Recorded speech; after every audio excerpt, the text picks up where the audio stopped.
Good morning students. आपण मागच्या व्हिडिओमध्ये अनुसूचित जातींसाठी संविधानात्मक पातळीवर किंवा घटनात्मक पातळीवर ज्या तरतुदी केलेल्या आहेत त्या तरतुदींबद्दलची चर्चा केली.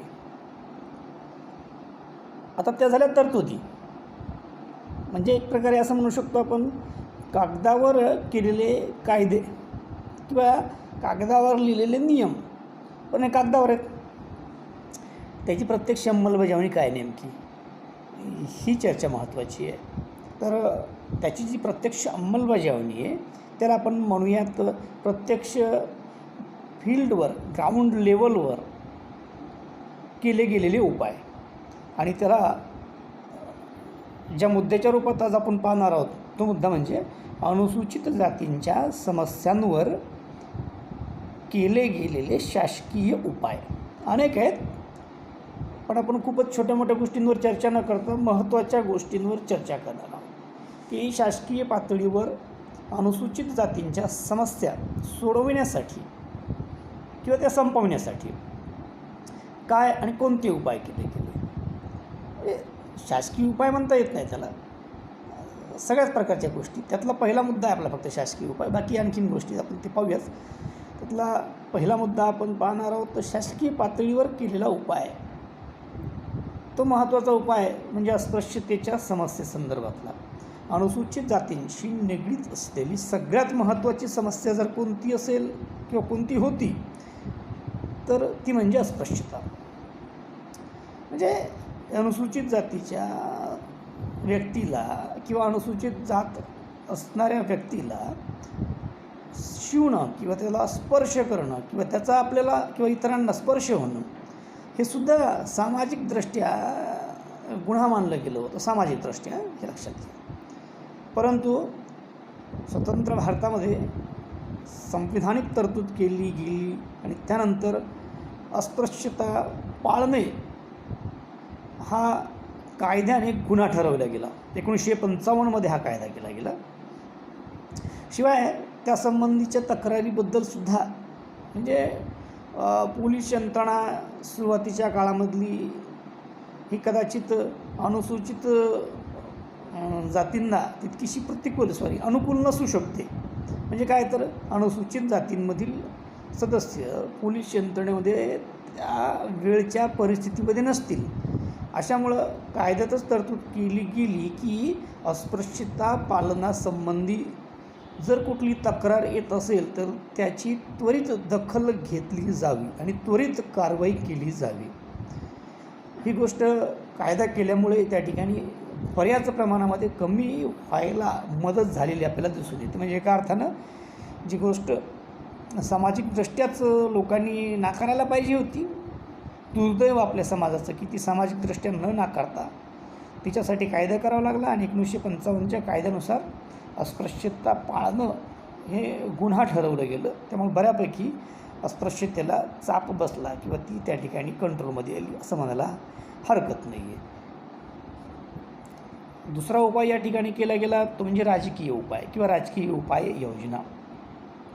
काय ना, राजकीय क्षेत्रामध्ये सर्वच जात समुदायांना, धर्मियांना, बहुसंख्याक आणि अल्पसंख्याक सर्वांनाच किमान त्यांच्या लोकसंख्येच्या प्रमाणामध्ये प्रतिनिधित्व मिळणं गरजेचं आहे.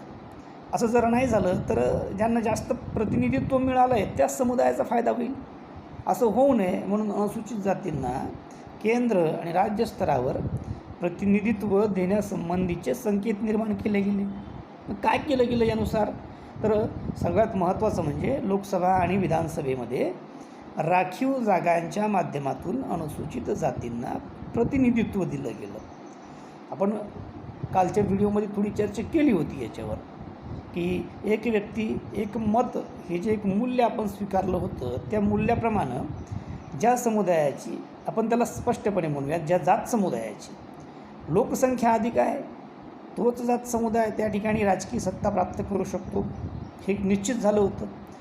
त्यामुळे मग अल्पसंख्याक असणाऱ्या जात समुदायांना राजकीय सत्ता मिळेल का या प्रश्नाचं उत्तर कुठंतरी नकारात्मक यायला लागलं होतं. आणि म्हणून मग अनुसूचित जातींसाठी लोकसभा आणि विधानसभेमध्ये राखीव जागा ठेवल्या गेल्या आणि त्या माध्यमातून त्यांना त्या ठिकाणी प्रतिनिधित्व दिलं गेलं.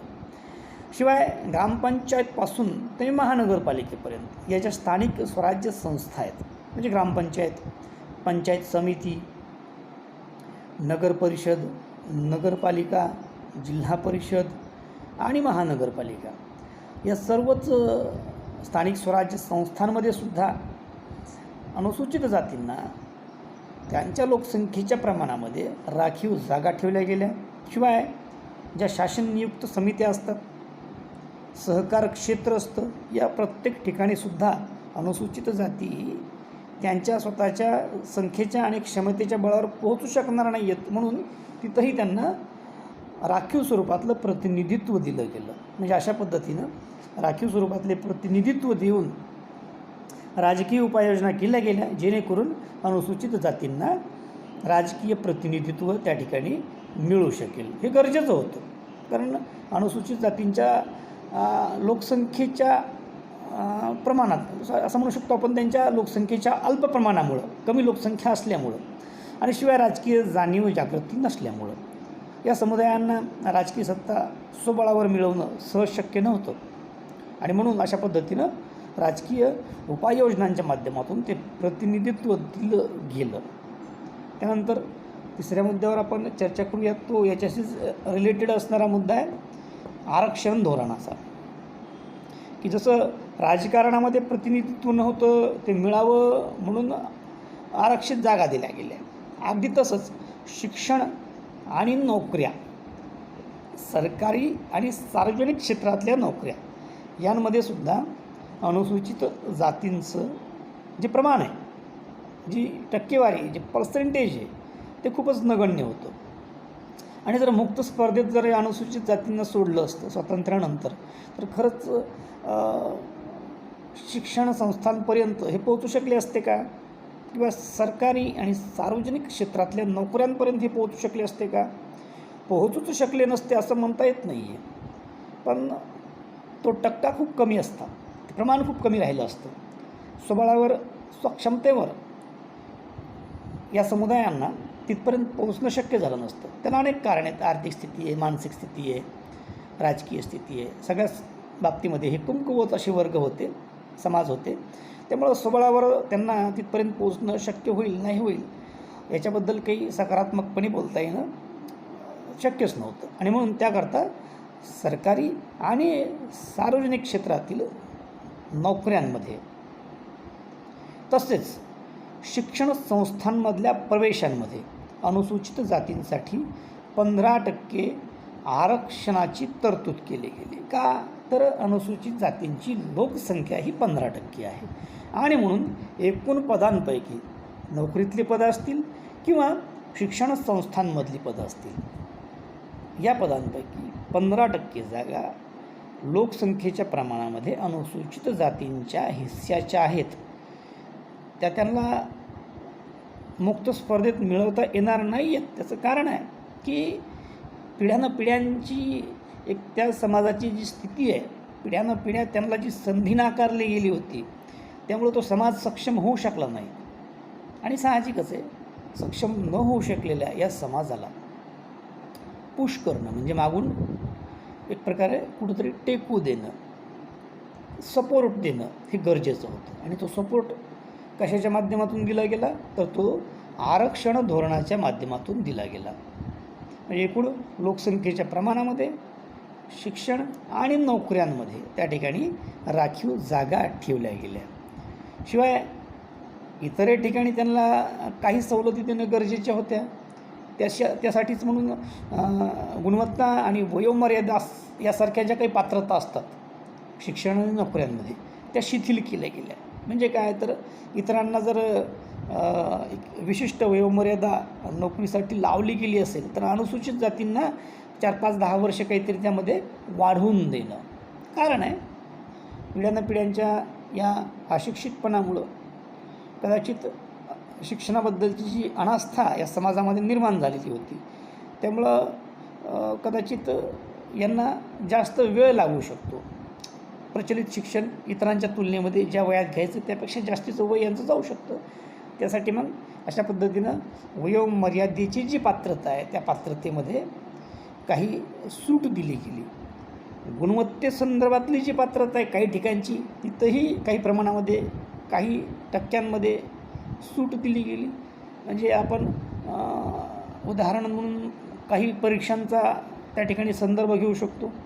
एखाद्या जात समुदायाला पासिंग क्रायटेरिया इतक्या पर्सेंटेजवर आहे, तर अनुसूचित जातींनासुद्धा तितक्याच पर्सेंटेजवर क्रायटेरियावर नेऊन ठेवणं हे योग्य वाटत नाही आहे. म्हणून त्यांना एक 5-10% 4-2% जी काय असेल नियमानुसार तेवढी सूट देणे, म्हणजे पासिंग पर्सेंटेजमध्ये कुठंतरी त्यांना सवलत देणे, वयोमर्यादा या पात्रतेमध्ये कुठंतरी सवलत देणे, अशा ज्या पात्रता आहेत त्या शिथिल केल्या गेल्या.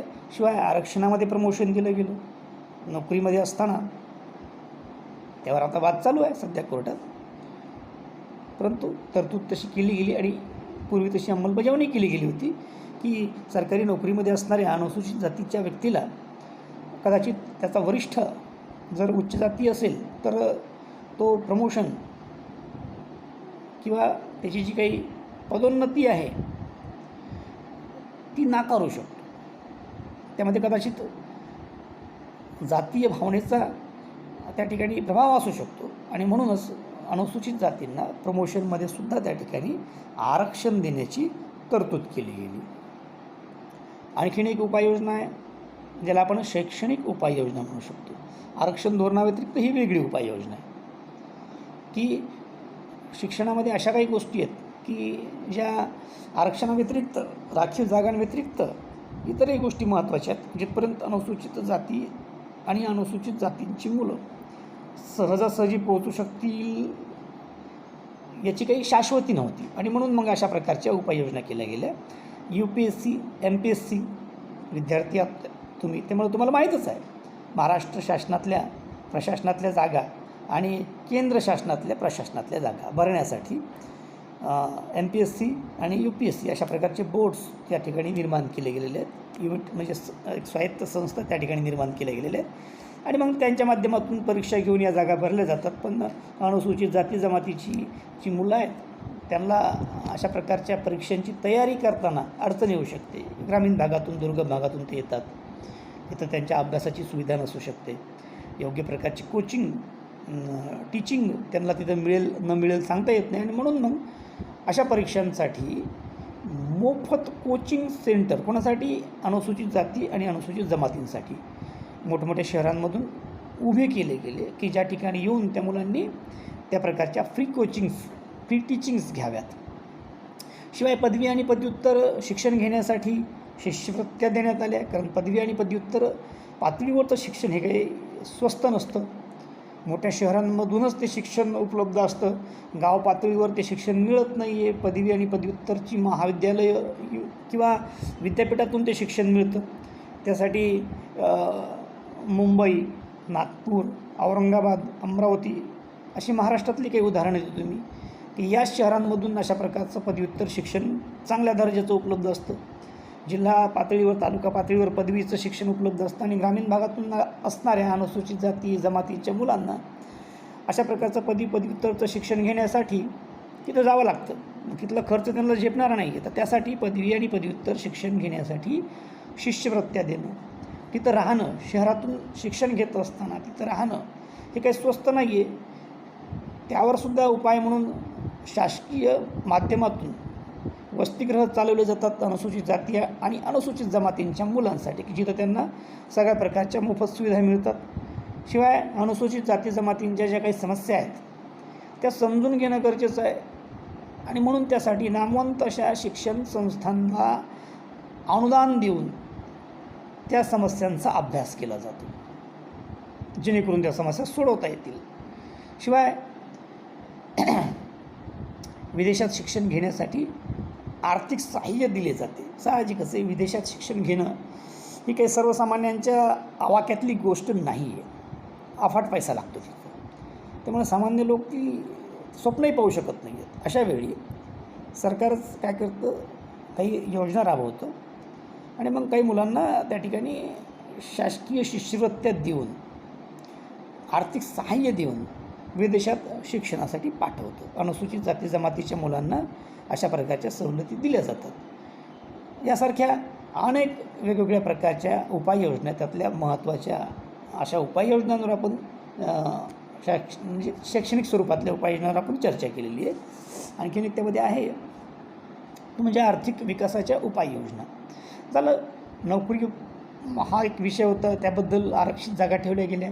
शिक्षण हा एक विषय होता, त्यासाठी शिक्षण संस्थांमध्ये आरक्षण ठेवलं गेलं, ते घेता यावं म्हणून वेगवेगळ्या उपाययोजना केल्या. पण त्याच्यापुढं नोकरी आणि शिक्षण काही सर्वांनाच म्हणजे शिक्षण घेऊन नोकरी काही सर्वांनाच मिळणार आहे अशातला भाग नाही आहे. 1-2-3% देशातल्या लोकांना सार्वजनिक आणि सरकारी क्षेत्रातलं जे काही त्या नोकरी आहेत त्या सामावून घेऊ शकतात, बाकीच्या लोकांचं काय. आणि म्हणून बाकीच्यांचासुद्धा विकास होणं गरजेचं आहे. अनुसूचित जमातींना जातींना तिथेही अडचण येईल आणि ती येऊ नये म्हणून आर्थिक विकासाच्या काही उपाययोजना त्यांच्यासाठी राबवल्या जातात. त्यासाठी काय केलं जातं तर शिल्लिंग ॲक्ट म्हणजे स्वातंत्र्यानंतर आपल्याकडे एक धोरण आणलं गेलं होतं की ज्यांच्याकडं एका विशिष्ट मर्यादेच्या बाहेर शेतजमिनी आहेत त्या सरकारनं काढून घ्याव्यात आणि त्या काढून घेतलेल्या अतिरिक्त झालेल्या ज्या जमिनी आहेत त्या जमिनी भूमिहीनांना वाटाव्यात, ज्यांना जमीन नाही त्यांना वाटाव्यात, अशा प्रकारचा तो कायदा होता. तर त्या कायद्यानुसार अनुसूचित जातींना आणि जमातींना की जे भूमिहीन होते त्यांना अशा पद्धतीनं शिल्लिंग ॲक्टमधून आणि अतिरिक्त सरकारी पातळीवर जमा झालेल्या ज्या जमिनी आहेत, शेतजमिनी आहेत, त्या वाटल्या गेल्या जेणेकरून त्यांना शेती करता येईल.